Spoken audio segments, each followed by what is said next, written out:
आइम्मा अलैहिमुस्सलाम का ज़ुहूर होता है या नुज़ूल होता है या विलायत होती है? अगर रिज़्क़ की ज़िम्मेदारी अल्लाह ने अपने ऊपर ली है तो फिर लोग भूख से क्यों मर रहे हैं? औज़ु बिल्लाहि मिनश शैतानिर रजीम, बिस्मिल्लाहिर रहमानिर रहीम। मोहतरम नाज़रीन, अस्सलामु अलैकुम वरहमतुल्लाहि वबरकातुहू। फ़ज्र मीडिया आपके लिए लाया है एक नई सीरीज़ जिसका नाम है FAQ फ़ज्र अक़ीदा क्यूरीज़। इमाम बाक़िर अलैहिस्सलाम इरशाद फरमाते हैं कि इस्लाम की बुनियाद 5 चीज़ों पर है: नमाज, रोज़ा, हज, ज़कात और विलायत। इमाम से सवाल हुआ कि ये बताइए इमाम, इनमें अफजल क्या है? इमाम ने इरशाद फरमाया कि सबसे अफजल विलायत है।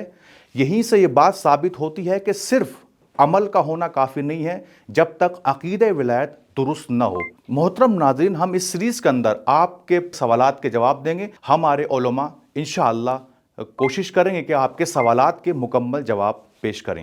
तो आइए हम चलते हैं अपने पहले सवाल की तरफ। हमारे आज के एपिसोड का पहला सवाल ये है। अस्सलाम वालेकुम। मेरा सवाल ये है कि बहुत सारी मजलिसों में ज़ाकिर अहले बैत के ज़ुबानी ये सुना गया है कि अल्लाह ने तमाम क्रिएचर का रिस्क और रोज़ी की ज़िम्मेदारी खुद ली है, तो फिर क्यों हम देखते हैं कि बहुत से इंसान भूख से मर रहे हैं? देखते हैं इस सवाल का जवाब मौलाना ज़की हसन साहब मुंबई से क्या देते हैं। बिस्मिल्लाहिर्रहमानिर्रहीम। इसमें कोई शुबा नहीं कि इस सवाल का पहला हिस्सा यानी रिस्क अल्लाह ने तकसीम कर दिया और अपने ज़िम्मे रखा है। कुरान मजीद ने इसकी सराहत से वजाहत की है। एलान रब्बुल इज़्ज़त है, सूरह हूद आयत नंबर 6, वमा मिन दाब्बतिन फिल अर्ज़ि इल्ला अलल्लाहि रिज़्क़ुहा। यकीनन तमाम वो चीज़ें जो इस ज़मीन पर मौजूद हैं, जो दाब्बा की फ़हरिस्त में हैं, उन सभी का रिस्क परवरदिगार आलम के ज़िम्मे है और अल्लाह रब्बुल इज़्ज़त उनका रिस्क उन तक पहुँचा रहा है। लेकिन जहाँ तक सवाल के दूसरे हिस्से की बात है, तो इस सिलसिले में सरकार अमीरुल मोमिनीन हज़रत अली इब्न अबी तालिब अलैहिस्सलातु वस्सलाम की नहजुल बलागा में वो मशहूर और मारूफ गुफ्तगू के जिसे आपने 328 नंबर के उस जगह पर बयान फरमाया है कि जो आपकी हिकमतों के जुमले हैं, आपने फरमाया कि इन्नल्लाह सुब्हानहु फ़रज़ फ़ी अम्वालिल अग़निया अक़वातल फ़ुक़रा फ़मा जाअ फ़क़ीरुन इल्ला बिमा मुत्तअ बिही गनी वल्लाहु तआला साइलुहुम अन ज़ालिक। इरशाद फरमाया सरकार अमीरुल मोमिनीन ने कि परवरदिगार आलम ने अगनिया और मालदारों के अम्वाल में उन लोगों के रिस्क को करार दिया है कि जिनको फ़कीर समझा गया। इन अफराद यानी इन फ़कीरों का रिस्क इन अगनिया के माल में मौजूद है। लेकिन अब अगर कोई फ़कीर भूखा रह जाए और इस भूख की बिना पर मुश्किलात बर्दाश्त करे, तो ये इस बिना पर है कि गनी को जो माल परवरदिगार ने उस फ़कीर का दिया था, उस माल को उस गनी ने रोक लिया और उस फ़कीर तक नहीं पहुँचने दिया। लेकिन इन गनी अफराद को इस बात की तरफ मुतवज्जे रहना चाहिए कि परवरदिगार आलम इस सिलसिले में उनसे सवाल करने वाला है। इससे ये बात समझ में आई कि अगर दुनिया में कुछ लोग भूख की बिना पर मुश्किलात बर्दाश्त कर रहे हैं, यहाँ तक कि वो हलाकत तक पहुँच रहे हैं, इसकी असल और बुनियादी वजह यह है कि जिन्हें परवरदिगार ने रिस्क को पहुँचाने का ज़िम्मा दिया था, उन्होंने अपनी इस ज़िम्मेदारी में कोताही की। नतीजे में लोग इस दुनिया में मुश्किलात का सामना कर रहे हैं। परवरदिगार आलम के रिस्क तकसीम करने में किसी किस्म की कमी नहीं है, बल्कि लोगों के गलत इंतज़ाम या लोगों की लालच की बिना पर इस दुनिया में लोगों को अपने रिस्क से महरूमी महसूस हो रही है और वो सख्तियाँ बर्दाश्त कर रही हैं। इसके अलावा और बहुत सारी वजूहात हो सकती हैं, जैसे अल्लाह बंदे का इम्तिहान लेना चाह रहा है, या फिर इंसान कोशिश नहीं कर रहा है, सिर्फ दुआ कर रहा है, या इसके अलावा कोई और काम कर रहा है। ये था आपका पहला सवाल और उसका जवाब। आइए नाज़रीन, हम चलते हैं अपने दूसरे सवाल की जानिब जो सिवान बिहार सवाल किया गया है। अस्सलामुन अलैकुम। सवाल ये है कि रूह कौन कब्ज़ करता है, अल्लाह या फरिश्ते? बिस्मिल्लाहिर्रहमानिर्रहीम। सलामुन अलैकुम। कुरान का अगर मुतालिया किया जाए तो कुरान में मुतअद्दिद जगह पर ये जिक्र हुआ है कि परवरदिगार ने अपने फरिश्तों के ज़रिए से इंसान की अरवाह को कब्ज़ किया। वहीं दूसरी जानिब बाज़ आयात में ये भी जिक्र होता है कि परवरदिगार वो है जो लोगों को موت عطا کرتا ہے، ان کی روح کو قبض کرتا ہے. تو یہ ایک معمہ بن جاتا ہے کہ آخر فرشتے وہ ہیں جو انسان کی روح کو قبض کرتے ہیں یا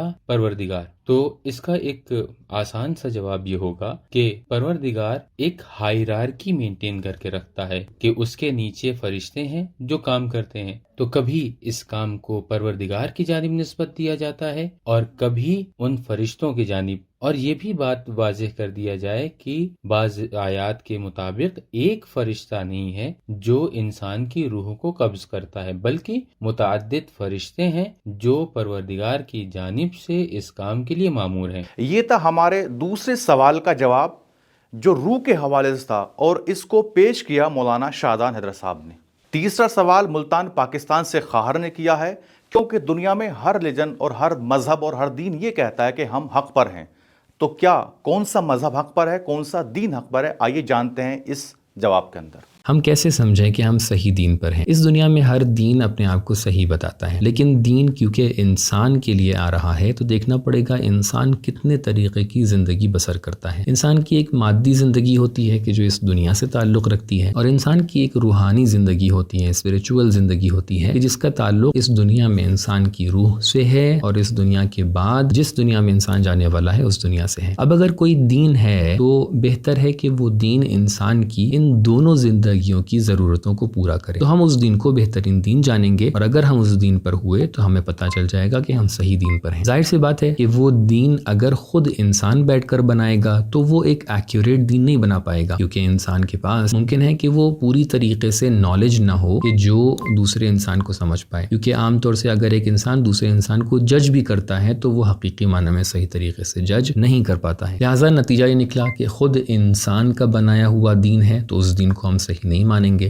بیٹر یہ ہے کہ اللہ تبارک و تعالیٰ جو ہمارا کریٹر ہے، انسان کا کریٹر ہے، وہ اگر آ کر ہمیں ہمارا دین بتائے تو وہ بیٹر ہوگا. اور وہ دین بیٹر ہوگا، وہ دین سب سے بہترین دین ہوگا کہ جو اس دنیا کے بارے میں ہمیں صحیح تصویر پیش کر سکے، ایک ایکوریٹ پکچر ہمیں بتا پائے کہ اس دنیا میں جو مشکلات ہیں وہ کس وجہ سے ہیں، اس دنیا میں جو اچھائیاں ہیں وہ کس وجہ سے ہیں، اس دنیا میں ہم اگر اچھا کام کریں گے تو اس کا کیا نتیجہ نکلے گا، اگر برا کام کریں گے تو اس کا کیا نتیجہ نکلے گا. جب ہمیں ایک ایکوریٹ ورلڈ ویو مل جائے گا تو ہمیں سمجھ میں آئے گا کہ یہ دین سب سے صحیح دین ہے. ورلڈ ویو ملنے کے بعد نیکسٹ مرحلہ یہ ہوتا ہے کہ ہمیں صحیح آئیڈیالوجی مل جائے، یعنی یہ دین ہمیں بتائے کہ ہمیں اس دنیا میں کون سا کام کرنا ہے، کون سا کام نہیں کرنا ہے، کون سا کام صحیح ہے، کون سا کام غلط ہے. اور اسی سب کے درمیان جتنا ایکوریسی آتی جائے گی اس دین کے اندر، اتنا ہم سمجھتے چلے جائیں گے کہ ہمارا دین صحیح ہے اور ہم صحیح راستے پر ہیں. ہمارا دین جب آ کر ہمیں یہ بتائے گا کہ اگر کوئی دین بتا رہا ہے کہ تمہارا کریٹر وہ ہے کہ جو خود بھی قدرت نہیں رکھتا ہے، تمہارا کریٹر وہ ہے جس کو تم خود بیٹھ کر پتھر سے بناتے ہو، تو ظاہر سی بات ہے یہ ایک ایکوریٹ دین نہیں ہے. لیکن اگر آپ کا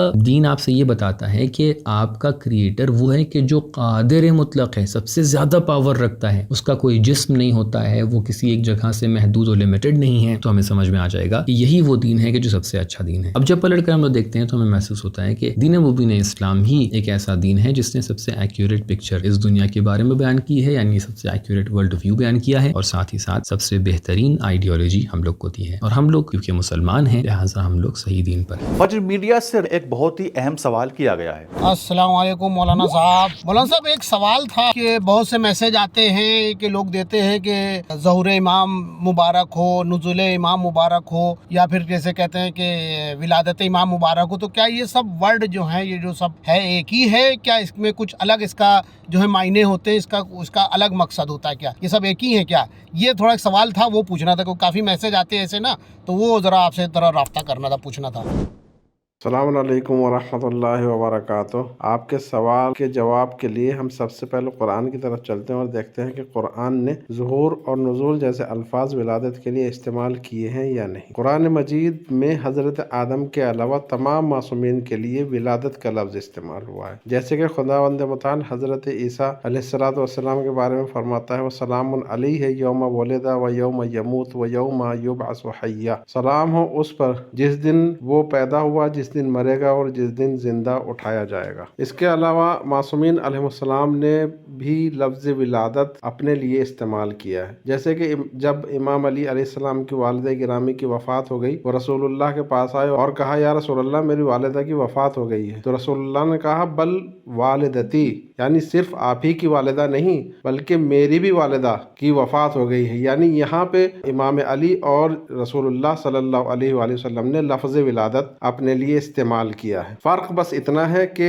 हमारी विलादत में निजासत का गुज़र है और उनकी विलादत में किसी किस्म की निजासत का तसव्वुर नहीं है। जिस तरह अल्लाह भी आलिम है, समी है, बसीर है और इंसान भी आलिम है, इंसान भी देखता है, इंसान भी सुनता है, लेकिन अल्लाह को इल्म के लिए किसी उस्ताद की ज़रूरत नहीं है, कान की ज़रूरत नहीं है, आँख की ज़रूरत नहीं है, लेकिन इंसान को आलिम बनने के लिए उस्ताद की ज़रूरत है, देखने के लिए आँख की ज़रूरत है और सुनने के लिए कान की ज़रूरत है। और हम ज़ियारात में भी पढ़ते हैं फिल असलाब शामिखा वल अरहामिल मुताहरा, जैसे कि इमाम हुसैन अलैहिस्सलाम की ज़ियारत वारिसा में हम हर शब जुमा पढ़ते हैं और उसमें इस लफ्ज़ की तकरार करते हैं, फिल असलाब शामिखा वल अरहामिल मुताहरा, यानी सुल्ब और रहम की ताबीर गोया उसमें इस्तेमाल हुई है, जिससे मालूम होता है कि मासूमीन अलैहिस्सलातु वस्सलाम का नूर सुल्ब और रहम से गुजरा है। वस्सलामु अलैकुम व रहमतुल्लाहि व बरकातुहू।